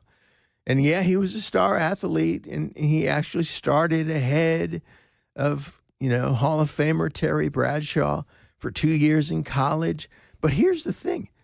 He decided to walk away from his final year of eligibility, his senior year, to spend more time hunting and fishing. And there's like a whole other side to the story. And there's a great article in ESPN that I want to read that really goes into this in depth. Title is "How Good Was Phil Robertson at Football?" Okay, now I'm turning into Mr. Magoo, so this print is really small. With his full gray beard, bandana, and camouflage clothes, and his dark glasses, Phil Robertson looks like a rocker from ZZ Top gone rogue. Yet Robertson, who first found wealth as the inventor of the Duck Commander duck calls and then fame as the patriarch of the clan of Louisiana duck hunters on A&E's Duck Dynasty reality series, he was no backwoods bumpkin. He's a multimillionaire. This was written before his passing, with a master's degree in education. He's also perhaps the best athlete ever to come out of the little town of Vivian, Louisiana. In the 1960s, Robertson, now 66, again, written before he passed away, he was the Louisiana Tech for 2 seasons, ahead of Terry Bradshaw. His teammates and a coach recall him as a talented, outdoors-obsessed character who walked away from his final year of eligibility to spend more time hunting and fishing. But he had the talent to play in the NFL. So Robertson said, as a little kid, looking back on it, I could always throw further than all the other kids. The point is, a good arm, you're born with it. You can't teach someone how to do that. It's either there or it's not. You know what I'm saying? So Alan Robertson, Phil's oldest son, says this: when Dad was in high school, he was a baseball pitcher and a javelin thrower. He basically was an all-star in both. That shows you the arm strength that was there, not just in football, but the other sports as well. EJ Lewis, his defensive backs coach, he had a good presence in the pocket. He knew what he was doing back then, or back there in the pocket. He had a good arm. I mean, that hunger drove him and made him a great football player. He was a good football player, a natural. When we would scrimmage each other, offense against defense, I coached the secondary, and I could hear that thing, the ball, coming through them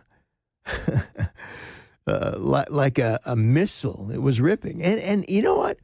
I mean, I've actually experienced that. My oldest son was he played quarterback, started playing really young, and it's one of those things where you go out in the yard and you teach him how to throw the ball initially, fingertips on the laces, change your grip, whatever. And I remember one day in the yard, he threw the ball, and I heard it whistling, and I realized, I'm not going to be able to do this with him much longer, because he's now reached the point. They used to say that about Brett Favre and some others, that when he threw the ball, you could hear it. Bob Brunette, who was a running back who played with him, he was tall and wiry. It's like 6'2" and 190 pounds. He had a good arm.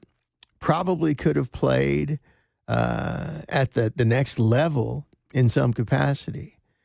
He kept Bradshaw on the bench. That's pretty amazing. He kept Terry Bradshaw on the bench. Because in football, the whole deal is, I remember my son's first high school coach, very smart. He had this thing where he would sit down and have a face-to-face meeting with the parents of, incoming players. And the thing he told them was, look, don't ever try to set an appointment with me to talk about playing time, because I don't talk to parents about playing time. If somebody is playing ahead of your kid, it's because he's better. And I love that. And for the most part, that's the way it works in football. And, there's this other side of it where, coaches have their pet players, and some coaches love the metrics, and the guy that's 6'3" is going to start ahead of the guy that's 5'11", but actually a better passer, more accurate, smarter. You think about guys like Drew Brees. Not that tall. I think he was listed at 5'11". I don't think he was that tall. But dude just had an amazing career. Another guy that was known for being small of stature was Doug Flutie. I met Doug once. Dude was like 5'9" at best. But, there's no accounting for the drive and the talent and the determination. So at any rate, talking about Phil Robertson, talking about the other side of Phil's career. We're going to take a break. Des Dickerson, 99.7 Super Talk. We'll be right back.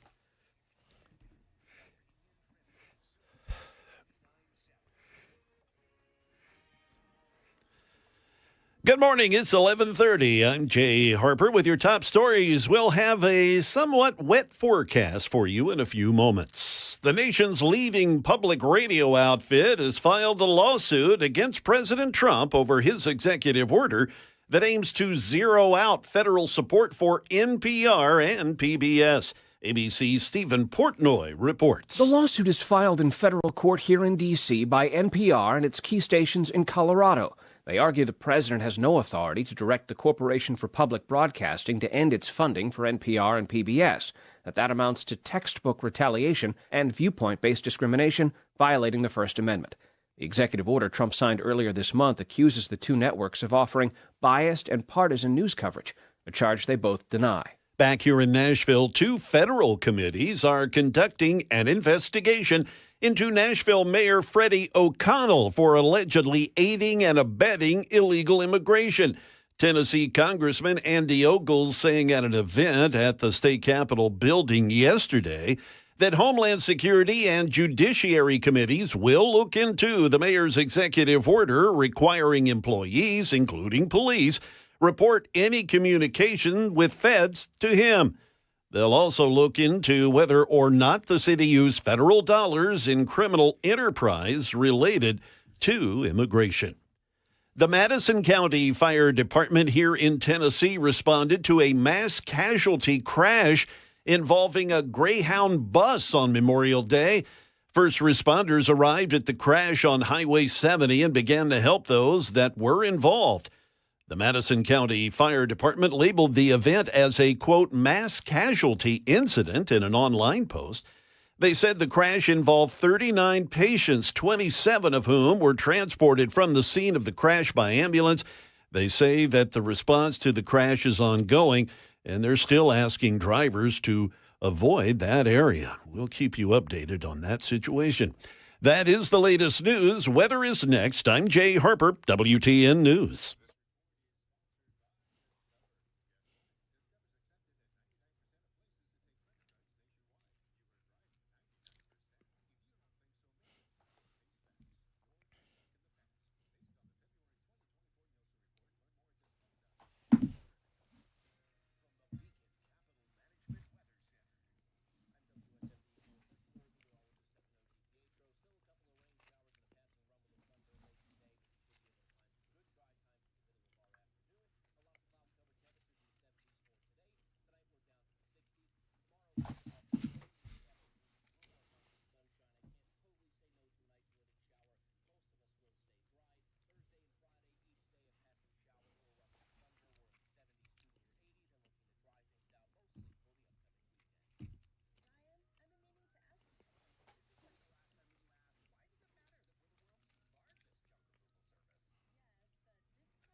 Yes.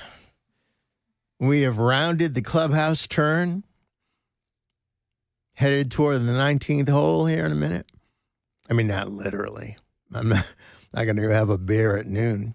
I'm not saying I haven't done it before in the past, but again, Des Dickerson with you, in for Chris Hand. And we've been talking about Phil Robertson, who passed away on Sunday. But we've been talking about the side of Phil's career that, it gets talked about in passing, but not often in depth. So I've been reading from a great article in ESPN, that kind of poses the question, how good a football player was he? So, and they talked to, a bunch of former teammates and coaches, et cetera. One of those teammates being a guy named Butch Williams, who was an offensive tackle. And he says, I remember he was quite a good quarterback. He had a great arm. The thing I remember about him is we went over and played Alabama. Bear Bryant was the coach, and of course, Alabama beat us that day, 34-0 back in 1966. But I remember the next day in the paper, Bryant said, that young man over there on the Tech sideline, that quarterback, he has one heck of an arm. He's a great prospect. He's one of the best prospects I've seen. And Bear Bryant's quarterback was the snake, Kenny Stabler. So, I'm just going to pause for a minute, but it makes it that much more amazing that, Phil walked away from it.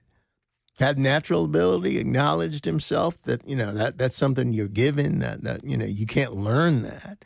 Bear Bryant, for crying out loud, Bear Bryant said he was one of the best prospects that he's seen. But he decided, I want to go hunting. And you know what? I understand that. When I left Prince and the Revolution, people were like absolutely floored. I mean, there were some people that couldn't believe, how could you do that? How could you walk away from that? And people have all these different concepts and ideas and presuppositions, but the bottom line is, again, when you know where you're supposed to be and what you're supposed to be doing and what you're not supposed to be doing, none of that really matters. At least for me, I'm not thinking about how much money I'm walking away from or how, and the band went on to be, we were in the process of becoming huge at the time. The band became really huge. Prince became really huge after I left. And people would ask me, well, do you ever regret leaving? Not for a moment. Because it just wasn't time for me to be in that band anymore. I came to the point where I didn't like being around me myself. So I didn't want to subject anybody else because I wasn't happy, because I was no longer where I was supposed to be. So anyway, Phil Robertson himself, they won the national championship that year, talking about Alabama, beat us 34-0. They picked me off 3 or 4 times, but I slashed them up pretty good. We were a small school, and I remember how efficient they were and what a charge they had coming at me. You've got to remember, in those days, you could headbutt everything. They chewed my tail up, and I mean good. Alabama showed up. I was asked what it was like playing Bear Bryant and the Crimson Tide, and I said, when the ball was snapped, it sounded like a clap of thunder. Brunette, we weren't very good. I don't recall our record, but Phil did a good job. Phil's smart, very, very smart, sharp guy. He could read defenses as well as anybody in that age and had a good arm. Nothing like Bradshaw's, but then again, who did?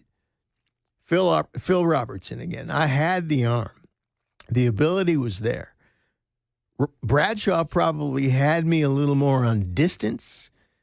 I was about a 65-yard man. And for back then, I mean, that's launching it. I remember at some point, Bradshaw and I would get out there and he would throw like 70 plus. Well, I see, that's really launching it. one of his other teammates, Lewis, a good friend of mine, was his coach in high school. He could have played anything. He was a heck of an athlete. Again, Phil Robertson. As far as delivery, you could study the films, his delivery or mine, but my delivery was quicker than Bradshaw's. I didn't come back too far. It was all from about the ear and from there forward, which, by the way, I mean, that's what you teach young players to do, to not, crank back in your takeaway, but, you should be throwing the ball from your ear, and if you can't develop velocity from there, well, you need to keep working on it. Another quick aside, I remember, I think when my oldest son was going into his junior year in high school, we had the opportunity to send him to the Manning Passing Academy, which is, it's become ridiculously huge now, but it was a quarterback camp that the Manning family started. And, they handled the whole thing, the whole family, they coached and they managed it. At that time, Eli was still at Ole Miss. Peyton was in the NFL. And what they did was they brought in NFL players, NFL coaches to do the coaching in the camp. And back then, the big thing, there's always, some particular throw that's like the thing for quarterbacks at any given point in time. Well, at that time, the back corner fade was the big thing. And that was something that my son worked on like constantly. I mean, he literally would practice with a bucket from about 20 yards and practice dropping it in the bucket. And he was so good at that particular throw that Peyton actually took him aside. And he said, you throw the best corner fade of anybody in the camp. And he said, let me give you some advice. Here's the thing you need to do. You need to be throwing at least 120 balls a day. That's what you do to get better and to get great. At least 120 balls a day. So, that's a pretty cool thing when Peyton pulls you aside. But so back to Phil. Talking about his school record passing game in a 1967. Oh, no, somebody else talking about a school record game. You have to remember, too, 300 yards was a lot of yards back then. 300 was an exceptional game back in those days. That's just a lot of yards. You just didn't throw the ball that great. We were a run offense. Most everybody was a run offense back in those days. There wasn't a lot of throwing. So a 302-yard passing game, that'd probably be like a 500-yard game now. Phil Robertson. I think we would have won the game. I think Southeastern beat us. But late in the game, Brunette came out of the backfield and did a long flag route. And I just put it on the money. These days, it would have been a touchdown. But when he hit the ground, somewhere along in there, he juggled the ball or something. Always blame your receiver. But I remember that part of the game. I didn't know it was 300 yards. I didn't know it was a 300-yard game. I forgot about that. So over 3 seasons, from 65 to 67, his final 2 as a starter, Robertson was 179 for 411 passing, 2,237 yards and 12 TDs. But he threw 34 picks for Tech, which, that's a problem. He didn't have the stats, but listen, he was a good football player. Phil Robertson, when I would throw it, a lot of times the receivers, would decide that they were going to change their mind and go somewhere else. Quarterbacks hate that. Yeah, it's much more sophisticated now. There are choice routes and all that stuff. But, nothing worse as a quarterback than you put the ball in a spot where the receiver's supposed to be. They decide to freelance and they went somewhere else. And you throw a pick that looks like you threw it right to the defense, but it was on the receiver. It wasn't on you. The people watching the game don't know that for the most part. But anyway. Or when they looked around, the ball was within 3 feet of them. In other words, I understood I had to put that sucker to them with no delay. So a lot of these boys would turn and the ball would be there like 3-4 feet from them when they turned their head, which is the way it should be. They just didn't have the reaction time to catch the doggone thing. A lot of them were my fault, but for the most part, I always said that if I'd been thrown to the caliber of receivers that are in the NFL now, oh my goodness, my stats would have been far higher. I can tell you that I never wavered. If you're running an inside route or a slant or a post, that ball is going to be there in that little gap, and you better be ready for it. As it turned out, a lot were bouncing off hands and off headgear, and I don't know what all, but I just took it all in stride. There's nothing I can do about it. Just the way it was, my man. That's the reason for a lot of the interceptions. They just weren't prepared for the ball to get there. Williamson, sure, at the time Phil was there, he was better than Bradshaw. Of course, Terry was several years younger. His teammates flocked around him. He held court. When he'd speak, they would listen.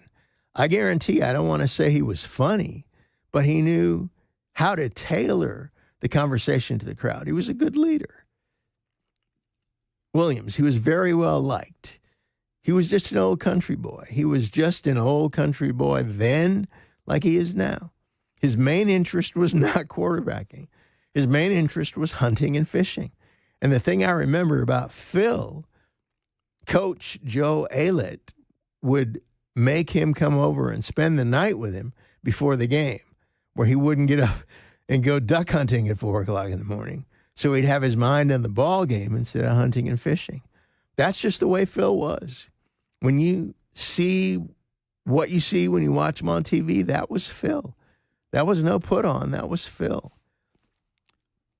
Brunette, hunting and fishing was his life. He'd come into class all full of blood after skinning a deer or something. That was Phil. And Robertson said, that's true. I can't deny it. Another one of his teammates, he had a good arm, but the thing was, the only thing he wanted to throw at was ducks. Football, let me say it this way, his love was hunting. Terry Bradshaw, backup quarterback. The quarterback playing ahead of me, Phil Robertson, loved hunting more than he loved football. He'd come to practice directly from the woods, squirrel tails hanging out of his pockets, duck feathers on his clothes. Clearly, he was a fine shot, so no one complained too much. Yeah, that gives us an insight into kind of the other side of Phil Robertson and the part I think is the most fun. But Phil Robertson passed away at 79 on Sunday. We're going to take another break. We're coming toward the end of the road. Des Dickerson with you on Super Talk 99.7 WTN. In for Chris Hand. Hope you're enjoying it. I've been having fun. We'll be back in a second here.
President Trump considering to put the European tariffs on hold. And if you're a Southwest Airlines passenger, you're looking for some changes, well, they're coming. And we'll have the midday money news. That's all coming up at noon on Super Talk 99.7 WTN.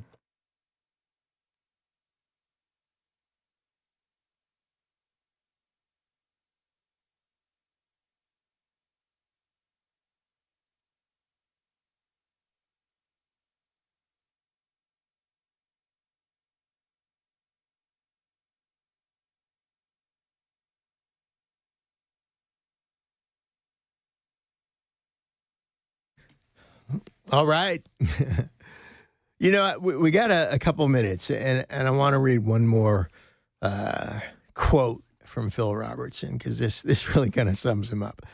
One time a bunch of geese came over, and I was over there with the coach and talking about techniques or whatever, a big skull session on the practice field. I heard these geese. Remember, we were practicing in the fall of the year, and the Grand Passage, as we call it. The ducks and geese were coming from Canada. I heard these blues and snow geese coming over, and I sort of fell into a trance. Of course, I had my headgear next to my chest, and I'm looking toward the sky, and finally one of them coaches looked around, and he started cursing at me. "What the hell are you doing, son? Get over here. What are you looking up at?" I said, "A bunch of them geese, coach. Boy, they pretty, ain't they?" And the coach said, "Get your butt over here." That is Phil Robertson. So, you know, we're always saddened when folks pass away, and we've talked about a few here today, but Phil has gone to be with Jesus. This I can tell you. So I guarantee he's having a heck of a lot better time than we are right now. And that's always something to keep in mind. It's been fun today. It always is. I mean, you know, I have found that sitting in front of this microphone, I'm doing what I am, which is, you know, you never get so old that you can't find more of who you are. So you know, I hope it's an encouragement to somebody out there. Just keep hustling, keep grinding, keep looking, because you know, I hate the idea of retiring. When people talk about retiring, I'm like, come on, man. You know, I'm retired when you're at the funeral. Because other than that, I'm going to keep grinding up until that last heartbeat. So, Des Dickerson, been with you today. I'll be back in for Chris again on Thursday. Until then, enjoy your week.